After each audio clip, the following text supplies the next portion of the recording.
Woo, Hello. gyrobots. Welcome. Welcome to Commander's Paradise. I'm Ryan. That's Tyler. nice. Hell yeah. And we're going to talk about Commander today. Again, we do that. I don't know if we should have jumped into it so fast. We were just talking about dwarves and Skyrim, so we just kind of threw ourselves in there. But I've been playing a lot of Baldur's Gate. That game fucks. It's super good. yeah. Yeah. But that's not what we're here to talk about today. That's an old set. We're talking about Magic the Gathering cards. Actually, we'll talk about a couple Baldur's Gate cards, but We will. eventually. So today we're talking about Exile, just kind of as a blanket topic, because a lot of mechanics and decks and cards care about Exile as a place and as an entity, which is interesting because you can do a lot of stuff with your graveyard, and it should be that you don't do anything with Exile because it's like removed from the game and you don't get access to it once shit is in there. But that's a lie. They actually let us do a lot of shit with it. Yeah, it's definitely had like a major uptick since, my first thought is like since Prosper came out, it's kind of like the like milestone of when stuff started to get really designed for like messing around with Exile. Mm-hmm. But it's actually, it used to just be. It's a little older too, with Suspend. Yeah, that was kind of the first time they did it.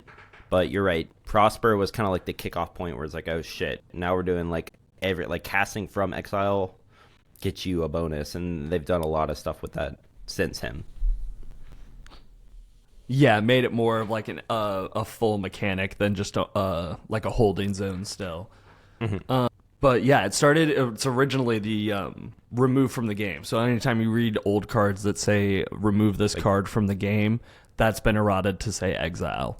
But yeah, it just started as like a temporary holding place where it would just kind of go. You could cast, what is it, like pull from reality to like yoink it out of there. Yeah. Or use Karn. Or it's just gone forever. Like Swords to Plowshares which is from Alpha.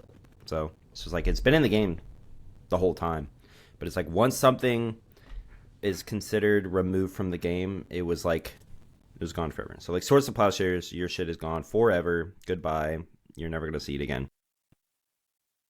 Until Time Spiral, when they started doing stuff with like pull from reality, like you said. It's like you can take a card from Exile and put it back in your hand. It's cool. Sorry, I was looking at my notes.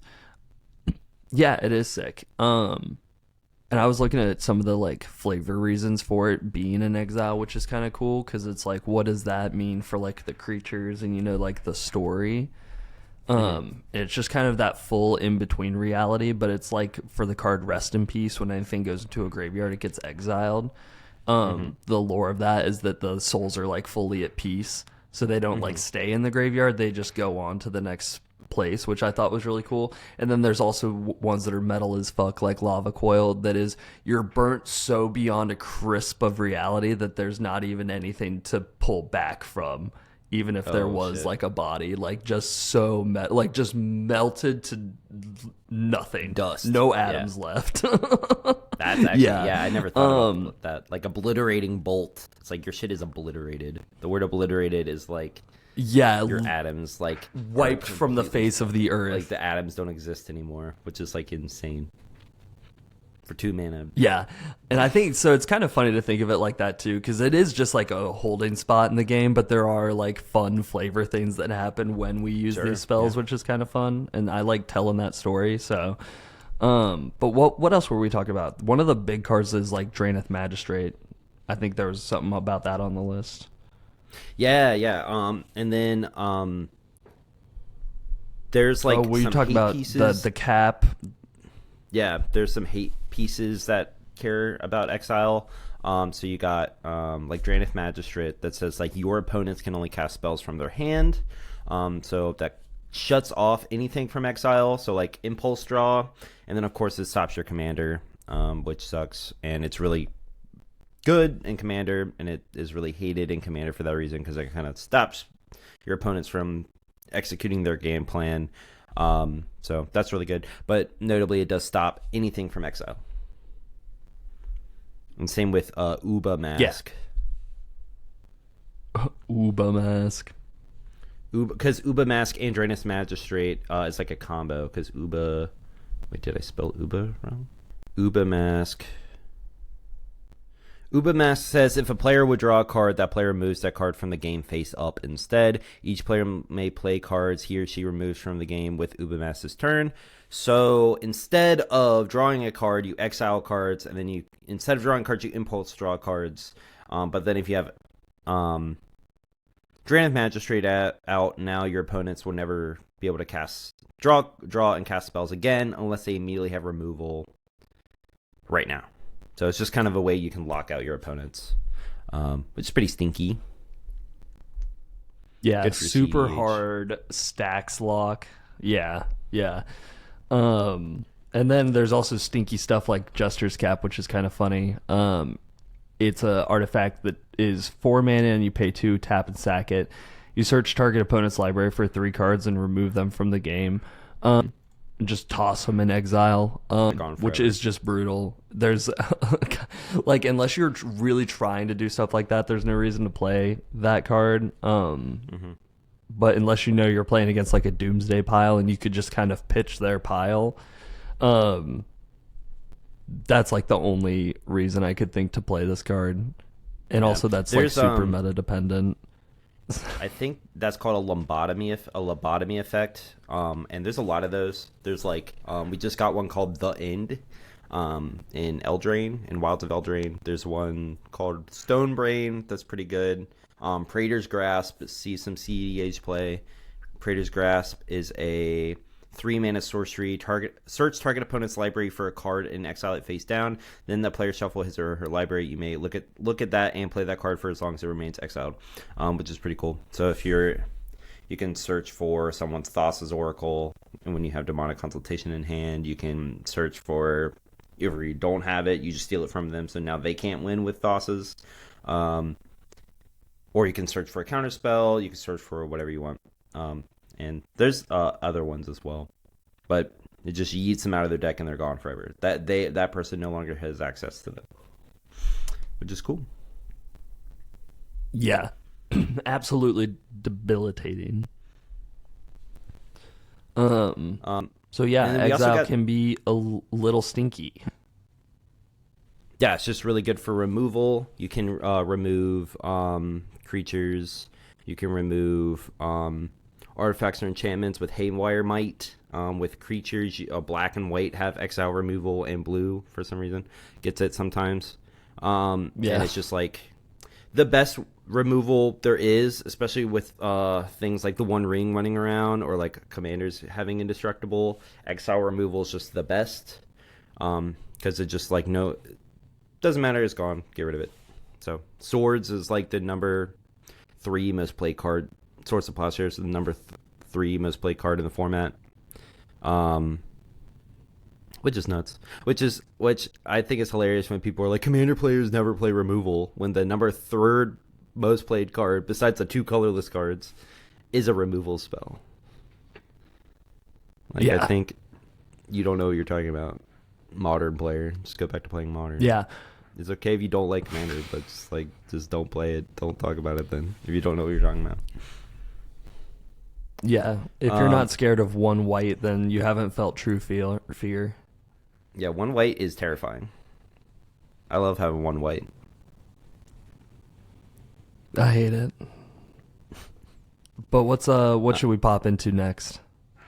It's also useful for like stealing effects, like Gonti, Jaleva, or Atali, because stealing, you can't take a card you don't own and put it in your hand. That's just kind of against the rules, because like if you forget and you shuffle it in your deck or something, that's like how you can, it just leads to bad play patterns of like accidentally stealing someone's card, like just outside the game. So what they do is you exile it, and then you can cast it from exile. So like Gonti, Jaleva, Atali, Primal Conquer, and Primal Storm all do that. And a lot of them say when you exile this card, you can pay any mana, any color mana to cast the spell. Or Dalthi Voidwalker does it, where you can cast it without paying its mana cost, stuff like that. So it's another way they use exile.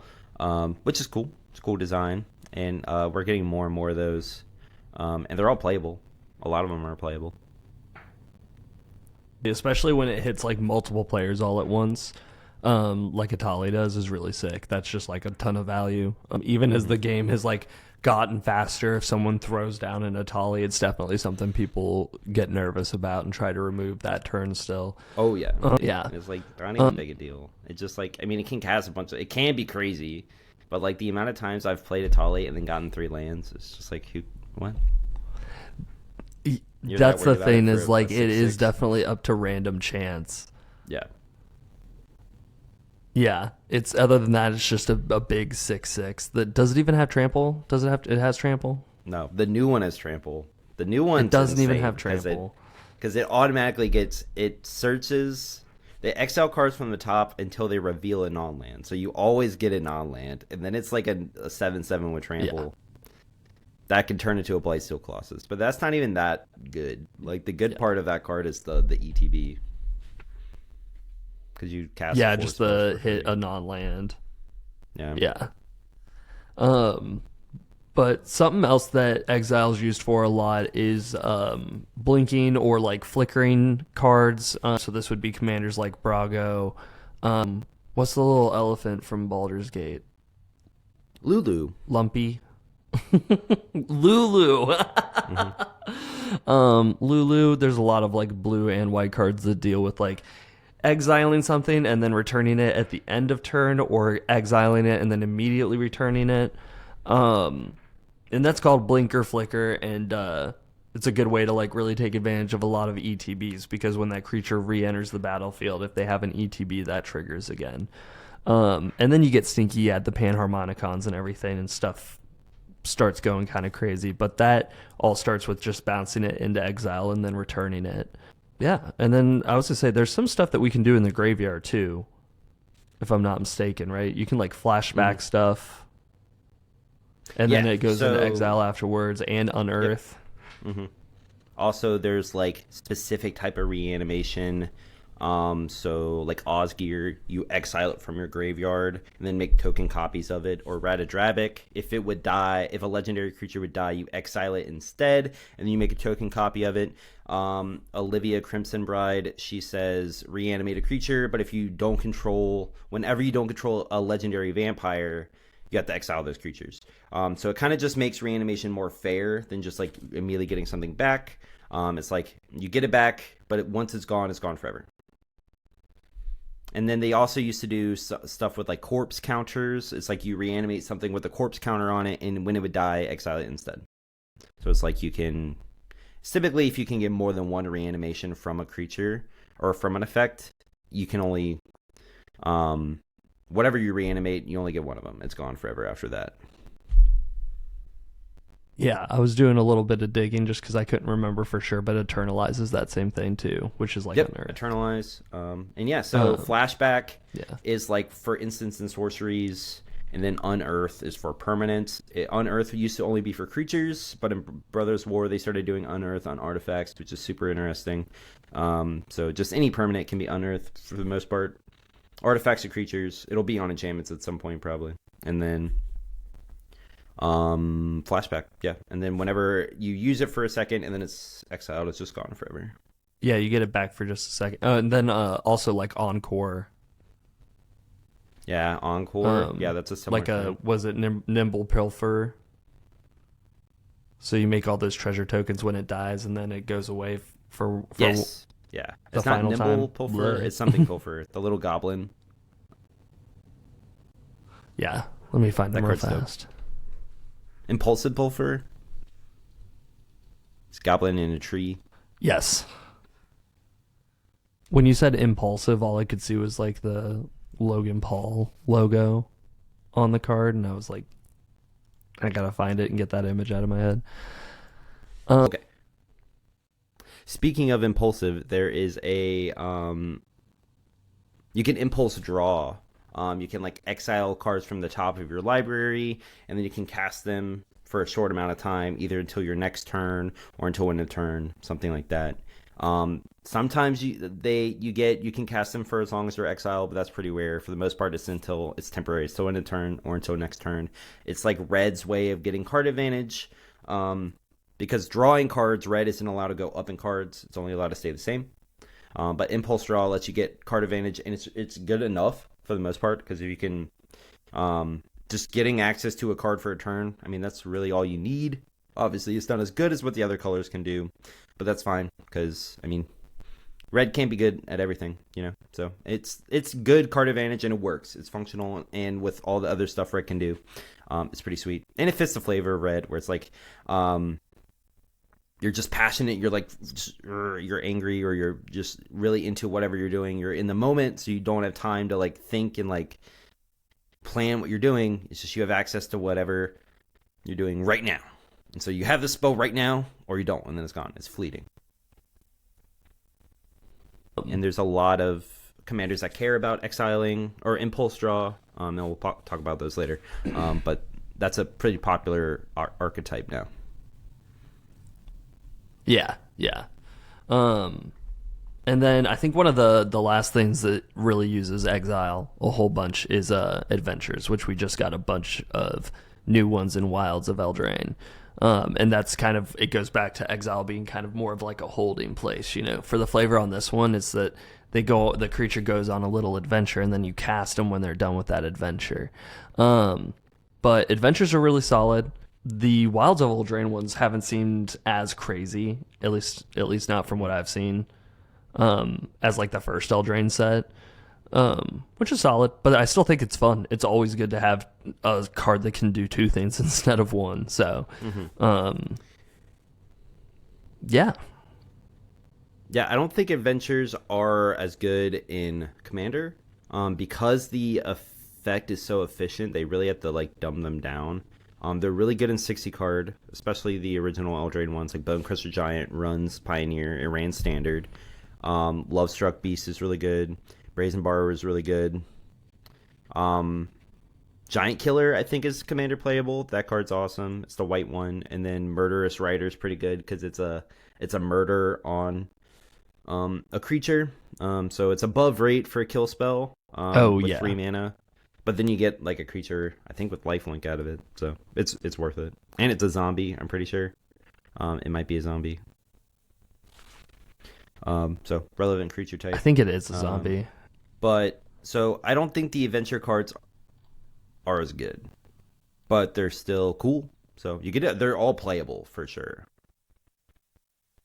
They're just not as good. Well, Bramble Sovereign seems. There's one in specific I'm trying to find. Oh, Bramble Sovereign is sick. Or Bramble Familiar. Bramble Familiar. That's what it is. It is Bramble Familiar. Where is Dragon? Oh my god. Where is Dragon? There we go. There was one from, I think it was either Baldur's Gate or from the other AFR set. Yeah, Emerald Dragon. It has that one's for 2 and a green counter target activated ability or triggered ability from a non-creature source. I think that's sick. That was a really solid one. Yeah, that would be worth really interesting. Running in like a green deck. Just. Yeah, the ability to stop like something already on board is really sick, and we don't get that a lot. Especially in green specifically, like counter target activated ability. That's like so weird. That's what I'm saying. You get a dragon out of it. You get like a 4/4, right? And you get a dragon. What is it? What's its stats? It's a 4/4 trampler for 6 with flying. So underrate, but you know what? You also stopped someone's like enchantment or artifact or crazy thing from popping off. So yeah, I think it's fun. But then I think we wanted to pop into talking about like commanders that are kind of built around using exile in some way or another, and I think we've already alluded to a couple of them. But yeah, so let's want to dive into that. Yeah. Let me open up our screen share. And then who do we want to talk to? The screen share. I forgot we could do that. Yeah. I was on vacation for a little bit, and this is all new to me again. I love Scryfall because you can just do this. Legendary creature. with the word exile. There we go. Woo woo. Okay, so the first type of commander that pays off exile is like blink commanders. So we got Abdel Adrian, Gorian's Ward. He can be a blink commander if you pair him with a blue background. The CDH version uses a black background. So you can animate dead and do like animate dead combos, like Razakat's combos. Okay. But it's still enter the battlefield, exile any number of target non-land permanents you control. He'll leave the battlefield and create a 1/1 soldier. Creature token for each permanent exiled this way. So it's like a World Gorger Dragon for non-land permanents. So you can still get infinite mana with this with mana rocks. Just you can't do all your lands. And having a World Gorger Dragon in the command zone is pretty cool. That is true. Okay. It finally just clicked for me. I remember hearing so much about it, and I actually just really did not get it until now. But now I'm like, oh, okay. And then very sick. We got the Ryan special. Yeah, I was going to say, it's sitting right here. Yeah, so I'll have to throw that card in this deck. But Brago King Eternal is 2 and Azorius for a Spirit Noble 2/4 flyer that says whenever Brago deals combat damage to a player, exile any number of target non-land permanents you control, and then return those cards to the battlefield under their owner's control. So just a quick blink and slams them back down onto the board. It's sick. It's a lot of fun. It's something for sure. Yeah, no, it is sick. It's just this deck is really good. It definitely, it's fun. It's a lot of fun. It can get real dirty, depending on how you build it, but I think it's fun. I built it with a bunch of ETB draw stuff in ETB, like look at the top of my library and kind of like set up my draws too. And then stinkily I packed it with extra turn spells, but I've played it enough that I can make those extra turns go pretty fast, which I think is the important part of extra turn spells. Yeah, that's the key, is that you're just being fast about it. Yeah, if you know how to pilot your deck and you put extra turn spells in there, I don't give a shit. But if you are like, this is my first time playing my extra turns deck, don't do that. Build it as something else and then add the extra turns in as you go or something like that, because it's just going to get too boggy. It gets too boggy. Yeah. Or just let people know that it could get a little longer. But I find it better if you like know how to pilot the deck and then add that stuff in after the fact. So that way you already know what you're doing. You're just kind of doing it a little bit longer. So, but yeah, that's my boy. My blink commander of choice is not. He doesn't blink himself. It's not a blink commander. But it's a blink deck, because when you blink Garth One Eye, you can reset his ability, because you choose a card, you tap him, you choose a card name that hasn't been chosen from among all those cards from Alpha. But if you blink him, it resets it, and then he goes infinite with some like pretty classic blink cards, like Deadeye Navigator and Displacer Kitten. And so he's just fun, and he's 5 colors, so you can just put all the blink stuff in one deck if you want. And the key to it is all the haste stuff too, because you always get out like Rhythm of the Wild and stuff, so that way when it blinks, he can immediately activate again, and then it just starts going crazy. Yeah, he's gotta have haste. So like Fires of Yavimaya or Temur Ascendancy or Anger in the Graveyard, something like that. But it's pretty trivial. Even just a Lightning Greaves. Yeah. I would say it's sick, though. I love this deck. And then the next up most is of the like time you'd be Exile. using the Black Lotuses. Yes, yeah. It's just my goal is I'm trying to cast as many Black Lotuses as possible. But what we got next? Here, let me see if I can. So we got cards like Faldorn, Dreadwolf Herald, which is something that's like whenever you cast a spell from exile, do something. So you got Faldorn. It's a Gruul one that makes a 2/2 wolf. You got Pia Nalar, which I think is really underrated Pia Nalar. Whenever you play a land from exile or cast a spell from exile, you make a Thopter token with flying, and then Thopters you control have haste. We got Prosper. He isn't showing up, but Prosper, you know what he does. He's a Rakdos guy. Also, another Boros one that's pretty cool is Commander Liara Poitier. Whenever you attack, spells you cast from exile this turn cost X less to cast, where X is the number of players being attacked. And then exile the top X cards of your library. Until end of turn, you may cast spells from among those exile cards. So it kind of ramps you. It makes a bunch of stuff. You can do this as like a colorless deck like Artifacts or Eldrazi and just make those free, or it costs a lot less. So yeah, it's stuff like that. It's pretty fun. We also got this dude. Oh, Lelia. Lelia, the Blade Reforged. She's a mono red Exile Matters deck, which is pretty fun. And she's also just really good in the 99 of all these decks because she's a 2/2 with haste.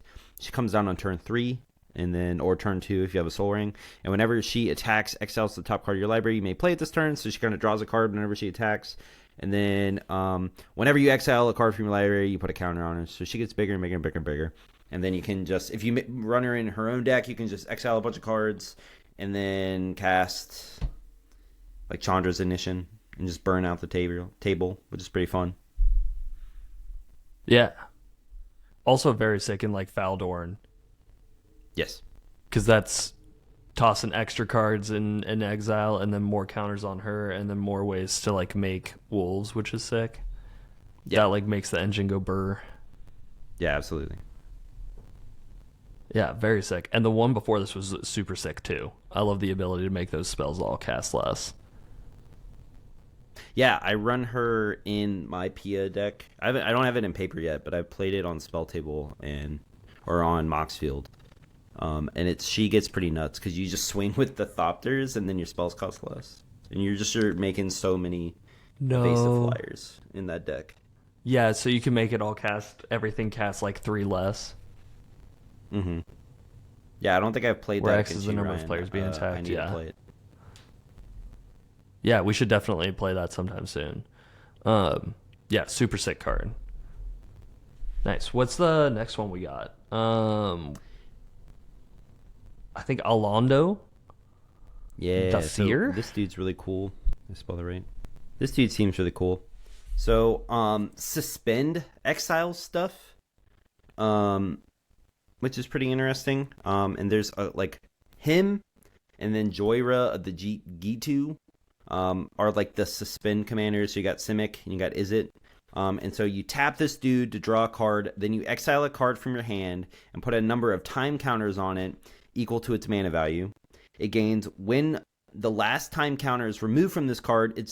If it's exiled, you may cast it without paying its mana cost. If you cast a creature spell this way, it gains haste until end of turn. So it just gains the suspend text. It doesn't gain suspend, but it gains the same text as suspend, which is if you cast a creature spell this way, it gains haste until end of turn. Then you remove a time counter from each other card you own in exile. So the cool thing I want to do with this deck is like get a bunch of Eldrazi, so get an Ulamog, and then just have a way that I can untap it like 3 times, and then just draw a bunch of cards, exile a bunch of stuff, and then cast a bunch of spells and just untap because there's a lot of like blue untappy shenanigans. Yeah, absolutely. You can play Kelpie guy. Yeah, Kelpie guy. You could just put an Umbra Mantle in there too. Oh, he's just get real stinky with it. Is there anything relevant for that? What's the thing? There's one that cares about shaman, being a shaman, right? I'm not sure. Let me check real fast. Oh, maybe I'm thinking of a different creature type. Maybe I swear there's one where it's like equip shaman. Maybe it's equip druid. There's some like untap equipment. I'm not sure. Oh wait, here. I'm not finding anything. Thornbite Staff. Pay 2. This creature deals 1 damage to any target, and whenever a creature dies, untap this creature. And then whenever a shaman enters the battlefield, you may attach Thornbite Staff to it. Never mind, that doesn't matter. But it does equip. It is a shaman equipment. It is shaman equipment, which is cool. But Yeah, yeah, you it could doesn't really definitely like at least toss it in the deck. Because if you're untapping him and doing other stuff anyway, you could probably get it off. But There's got to be some combo with this. This thing is it's fun though. $21. Oh, jeez. There's got to be something. Yeah. Uncommon is $21. So yes, Suspend is pretty cool. You might like this next one, Ryan. Here, I let me get don't it pulled know up. about that. Did I spell foretell wrong? There we go. Oh, there's an E in it. Yeah. Four. This is the deck Brago came from, which is the Raynar Precon. Yeah, this card is super fun. It's a 2 in Azorius spirit that's flying and vigilant, 2/3. It's called Raynar the Ever Watchful, and the first card you foretell each turn costs 0 to foretell. So foretell is a mechanic where you pay 2, you put a card in exile, and then you can play it on a later turn. You can't play it that same turn, but you can play it at a later turn for a reduced cost. And then whenever you exile one or more cards from your hand or our permanents from the battlefield, create a 1/1 spirit creature token with flying. So anytime you blink something or play something that was foretold, you make a 1/1 spirit creature. And that's kind of what you do. You just start spitting out spirits, playing stuff from foretell. You can get, what's the horse? If I just type horse in Scryfall, what pops up? It doesn't I know what you pop mean. up. That's dumb. Is it Fae? No. I don't Spirit think so. Mirror? Is that a card? No. I know what you mean. There is some horse that like does something. Yeah. There's a. Let me find it real fast. A little bit of sleuthing. Cosmos Charger? It is Cosmos Charger, and it is a horse. But Cosmos Charger is 3 and a blue with flash and flying for a 3/3, and then foretelling cards from your hand cost 1 less and can be done on any player's turn. So that's super cool because then you can cast stuff from that you've foretold on other people's turns to get advantage of it as long as it can be played at that speed. But then you can also set stuff up for on your turn. Then you can like foretell an Alron's Epiphany like right before the turn that you cast it, which gives you an extra turn and 2 burbs. So there's some like low key tech out for that deck. It's pretty fun, but I hope we get more foretell stuff in the future. I like to just put my cards face down and end of my turn, you know. It's the Yu-Gi-Oh player deep inside my soul. Yeah. But yeah, it was fun. It says Edgin Larsenus Lutenist is Chris Pine on a Magic card. He's the bard from the D&D set. It says each non-land card in your hand without foretell has foretell. Its foretell cost is equal to its mana cost reduced by 2. So it just makes all your cards have foretell, so you can cast all your cards from exile. And then whenever you cast your second spell each turn, goad target creature an opponent controls. So it's like a goad deck. That's sick. Which is kind of interesting. This is one of those decks where you want to toss like a Jeskai commander in the command zone and then have this card and Raynar in the deck. Yeah, that'd be cool. Try and get them both out at the same time and then make it go burr. Because if you could cast those spells, for 2 less from exile and all your other stuff has foretell, and then you can foretell it oh my gosh, it goes crazy. And then if you're casting multiple, you're always going to be casting multiple spells because everything's going to cost like 1 or 2 mana, so everything's going to get goaded. That's so much fun. Maybe like Kaikar, because Raynar no. makes spirits, and then you can sacrifice all the spirits that Raynar makes for red mana. Yes, that's it. I think that would be it. That'd be a fun deck. Yeah. Well, maybe we'll have to crack it open for an episode or something. That'd be fun. Do another little deck tech. Yeah. But nice. Yeah, that's fun. The last one is just people that steal stuff. So this deck is pretty popular. Gonti, Lord of Luxury. So it's a 2/2 or 2/3 with Death Touch. Now Pauper Commander legal, which is kind of cool. When it enters the battlefield, look at the Yeah. top 4 cards of target opponent's library, exile one of them face down, then put the rest on the bottom of that library in a random order. You may cast that card for as long as it remains exiled, and mana of any type that can be spent to cast it. So this is like a reanimator deck. So you're like sacking Gonti to like an Ashnod's Altar or a Viscera Seer, and then you cast like Feign Death on it. So it just comes back tapped. Or have it to where you can regenerate a creature or something like that. You just like loop Gonti over and over and over. Cast a bunch of exile a bunch of spells from people, and then each game is different because you're always getting different cards from different people, and like weird situations can happen. It's a cool deck. It's not one I would want to play personally, but it is. People like this deck a lot. It definitely works for sure. Yeah, that's sick. I didn't think about tossing it in the altar and stuff. Mm-hmm. Might have to give it a try at some point. I dig it. Were you gonna say don't play it over spell table? Yeah. Yeah. Yeah. And then you got Jeleva, Nefalia's Scourge. When it enters the battlefield, each player exiles the top X cards of their library, where X is the amount of mana spent to cast Jeleva. So you exile more and more cards every time you cast her. And then whenever it attacks, you may cast an instant or sorcery spell from among cards exiled with Jeleva. So it's like kind of cool. It's like a Grixis Spellslinger deck. You can seal instants and sorceries from people, and then if you can get infinite mana, if you can loop Jeleva, you can just mill everyone's. You can just destroy everyone's library because each player exiles the top X cards of their library. So there are some combos, so very inefficient, but you can, and it's kind of interesting. I played against this deck once, and it was kind of fun. Nice, yeah. It seems like it would be kind of fun and interesting, especially if you could go infinite and just keep casting her out of the command zone. And there's a lot of, plenty of easy ways to do that in Grixis, let alone like mono blue. So like that really shouldn't be too hard. It's like dockside loops to get infinite mana or something. Yeah, that too. But also just being able to attack and cast stuff out of exile seems kind of fun, even if you don't build it like super optimally. And you just are casting her and then attacking and casting other spells and stuff seems pretty fun, especially because you could do like... You could also put Gonti loops in the deck if you wanted to, and then you also have blue and red for spell slinging stuff if you wanted to like cast or reduce the cost of spells and stuff, which is fun. I like it. Yeah. I like just like get a cultivate off of this, just start ramping. Yeah. Oh, easy. Yeah. Just get anything.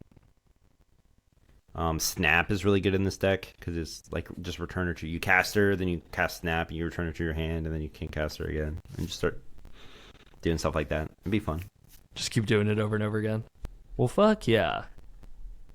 Yeah, those are the commanders, and then we got some payoff cards. So it's like, so you're casting all these spells from exile, but why? Why are you doing that? So some commanders care about it, of course, but also there's some cards you can put in the 99 that care about doing it too. Yeah, I'll say, and these are the cards that are going to make it worthwhile having all that stuff in exile, or these are the cards that are going to make it worthwhile to like have had all those cards in exile, or the payoff for doing all of this other work. And one of the first ones that we found that is just like kind of insane is Candlekeep Inspiration. It's 4 and a blue for a sorcery card, and until end of turn, creatures you control have base power toughness XX, where X is the number of cards you own in exile and in your graveyard that are instant cards and sorcery cards and or have an adventure on them. This is like kind of just fucking ballistic. It's like a mirror entity but for Spellslinger stuff, which is awesome. It gives you a reason to play adventure cards as well as play any Foretell stuff, playing Cosmos Charger, play Chris Pine.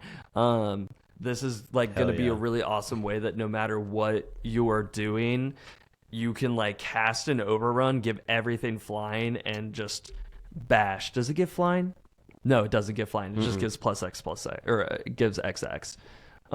But still, really solid card. And I mean, if you've got Thopters and stuff, that's already baked in, so you don't really have to worry about it. Or a Tauran. or Murmuring Mystic or something like that, where you're making flyers for casting instants and sorceries. Spirits. Shark birds, Typhoon. Shark Typhoons. Thopters. Spirits. Drakes. Birds. Shark Typhoons. Thopters. Drakes. Birds. Thopters. Shark Typhoons. All of those. This is a really good card. You should run it.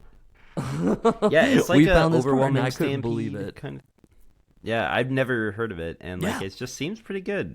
It's just like you make a couple flyers, and then you just play your deck, and then it's really good in Spellslinger, but also like if in Raynar where you're making all the spirits, and then you just have a bunch of stuff in Foretell, and you'd be like, okay, well now all my spirits are 8/8s.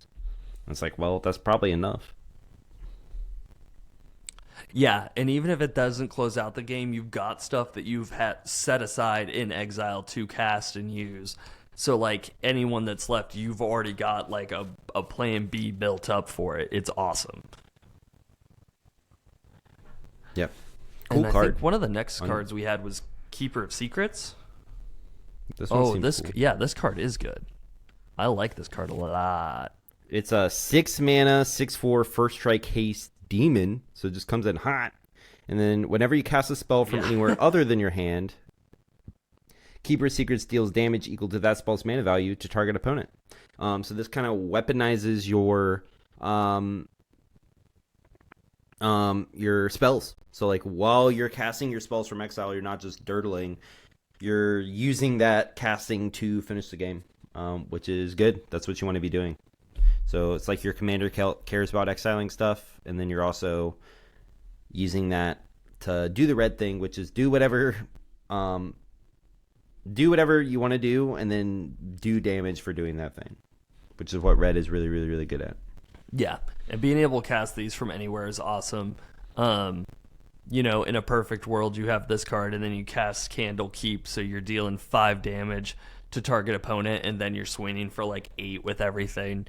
I think it's sick. And then also just having a 6/4 first strike thing, even as a blocker, is awesome. Like having haste is sick, but like as a blocker, it's incredible. And this is one of the Warhammer 40k cards, so shout out. That's there's some crazy stuff that came out in those commander decks. That set was bonkers. Because I think the next one is one as well. Yeah. I want to get the Necrocon deck at some point, but like, I just don't know when. I think it'd be fun to try and play. But I think the other card that I had down here was from it as well. Mm-hmm. This card's also insane. Yeah. The Lost and the Damned. This is an enchantment for 1 and is it what? It's an enchantment. When a land enters the battlefield under your control from anywhere other than your hand, or you cast a spell from anywhere other than your hand, create a 3/3 red spawn creature token. So again, this is just giving you some kind of payoff, some kind of board state for having these cards that aren't necessarily on the battlefield or being used just yet. And a 3/3 is a solid body from an enchantment that is 3 mana. And then, like, everything's going to come back to Candlekeep Inspiration, but, you know, you make 3/3s and you give them, well, that actually doesn't work. Cut that.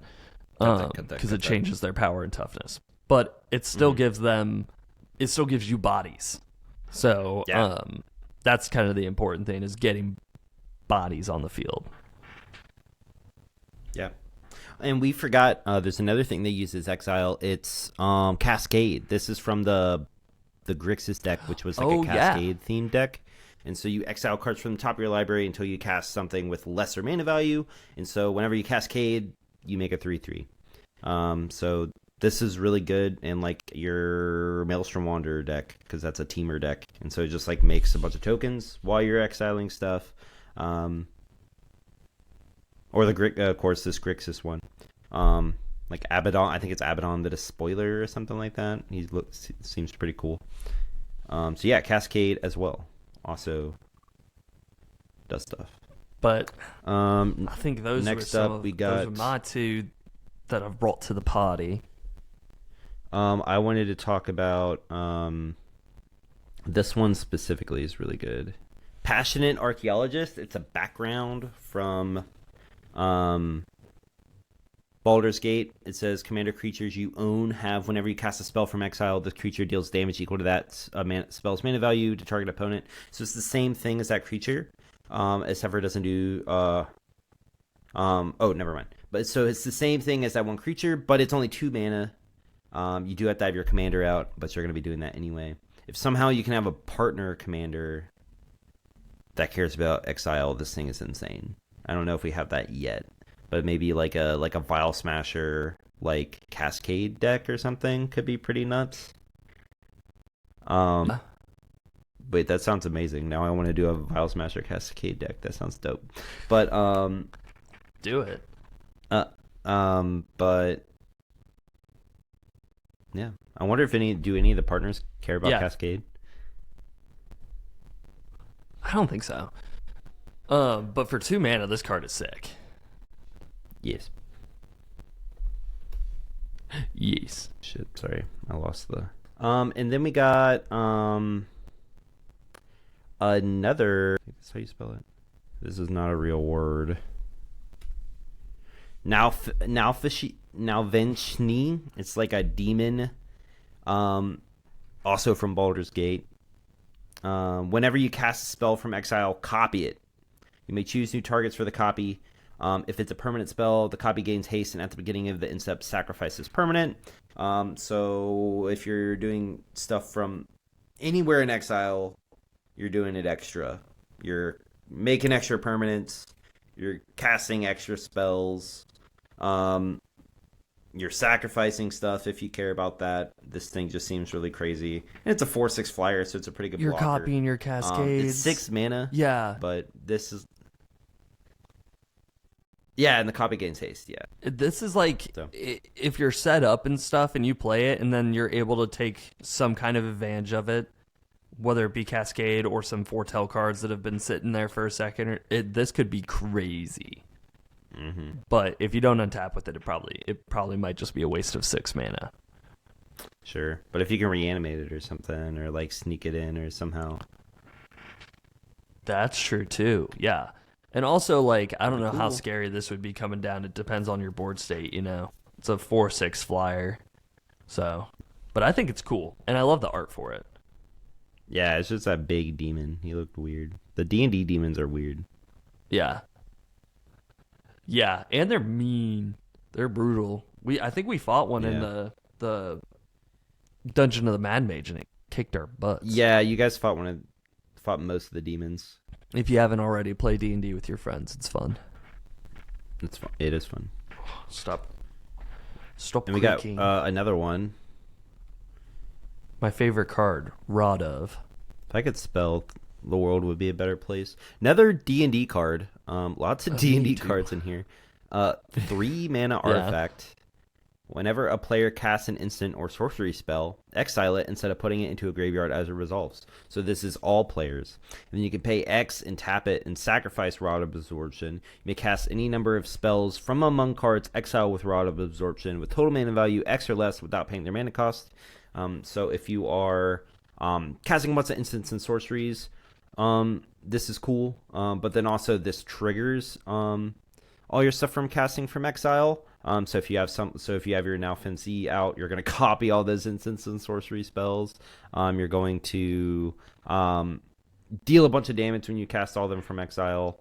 So seems pretty cool, and just kind of a decent value piece. Just 3 mana, and then pay like 4 mana into this, and then you can just cast like a bunch of removal spells, like a Cultivate, a Farseek. You know, you can just ramp a little bit. Seems pretty good, and it's 40 cents. I think it's playable. Yeah. 40 cents is sick. I was going to say, so just thinking about this, would this count for Candlekeep as cards you own in exile? You own. So it's only your cards in exile. But so whenever you cast an instant sorcery spell and you exile it with this, it does count. They do count for Candlekeep Sage. or Candlekeep, whatever. Oh, okay, nice. And I think they go back to your graveyard once you use the Rod of Absorption, I think. Because you cast a spell, and then they'll go back to the graveyard. So they're kind of like X out under this. And then they go back to the graveyard. So then you can cast them again with a Mizzix Mastery or something stupid. Ooh, no. Gaming.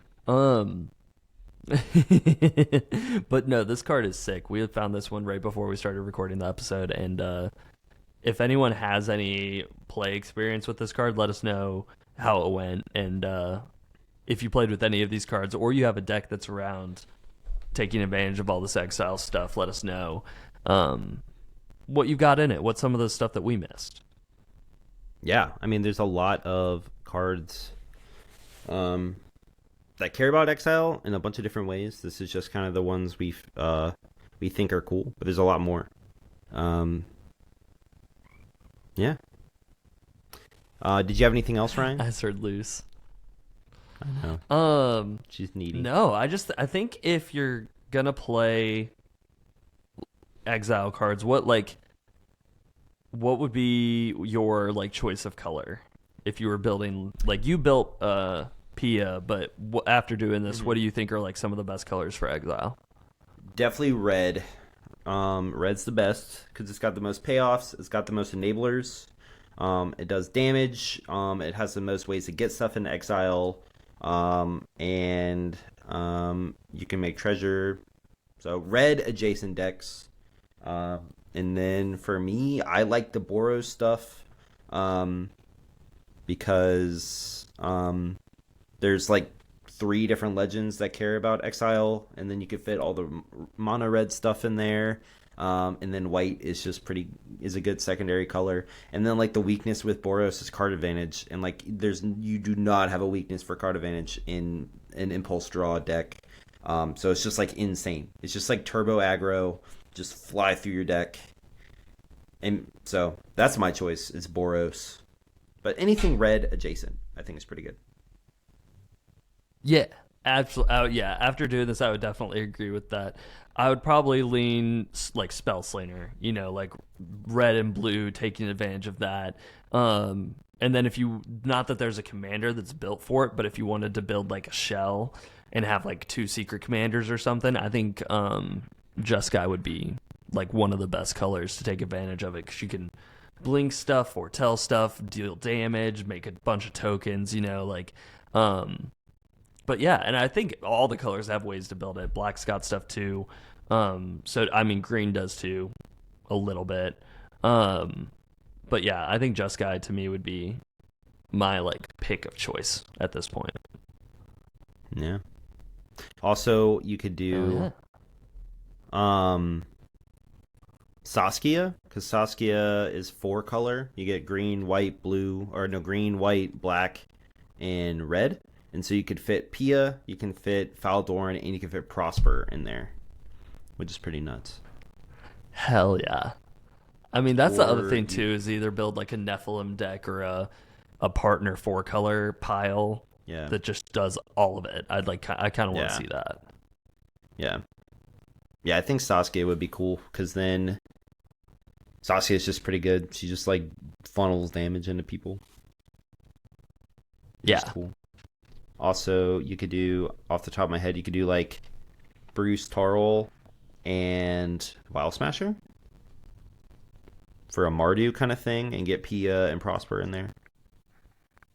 Could be fun. Or absolutely. Wild Smasher and I think else. Saskia would be kind of fun too, because then you could blink her and just point it at other people too as you go. Yeah. Yeah, I think we got some brewing to do. I've got 2 deck ideas I kind of want to try. Now I'm thinking about Vial Smasher Cascade. That sounds so hype. I don't know how I would do that. Yes. Because I mean, we gotta find out. With just Thrasios, so just be Vial Smasher Thrasios Cascade, which is the deck they come from. I'm pretty sure was the Maelstrom Wanderer. Whatever the 4-color Cascade dude is. I'm not sure. But just having Passionate Archaeologist in a deck with 2 commanders. Sounds so sick. Yeah. So that might be the move. I would agree. Brutal. Well, hell yeah. Well, anything else for the people? Yeah, you should like and subscribe or leave a review on wherever you are watching this. Also, you should follow us on TikTok. We post daily TikToks. So if you're in that platform, we're there. We post stuff like every single day. We're trying to get to 1,000 followers, and we're almost there. So check us out. Yeah.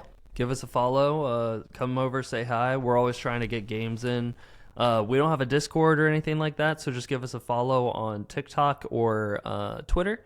And just hit us up. You want to play a game? Let us know. We'll be around. So, Yeah. We'll other than that, I think I don't have anything else to do. Oh yeah, I go to my job and I come home. That's about it. So, yeah. But I think that about does it for this week in Commander's Paradise. So we'll catch you guys next time. Bye bye.